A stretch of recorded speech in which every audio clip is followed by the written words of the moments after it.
আজকে আবার চপ ভাজছি। আমরা তিনজন আছি, তিনজনের জন্য জাস্ট ছটা ভাজবো।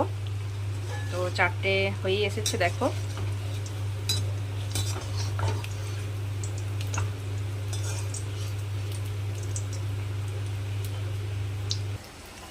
চারটে আমার ভেজে তোলা হয়ে গেছে, আর দুটো আমি দিয়ে দিয়েছি তেলের মধ্যে। আর বাড়তি বেসনটাও আমি ওই চপের উপরে দিয়ে দিলাম, কারণ বাড়তি বেসনটা একটুখানি কি করব, তাই ওভাবে দিয়ে দিয়েছি যাতে ওর সঙ্গে ভাজা হয়ে যায়। তো আজকে আমার 6টাই চপের দরকার, তাই 6টাই মাত্র আমি ভেজেছি, বেশি এক্সট্রা ভাজিনি, কারণ গরমের দিনে বেশি চপ খেয়ে তো পেট গরম হতে পারে। তো যাই হোক, আমার চপ ভাজা প্রায় হয়েই এসেছে। চপ ভাজাগুলো হয়ে গেলেই মুড়ি খেয়ে নেব।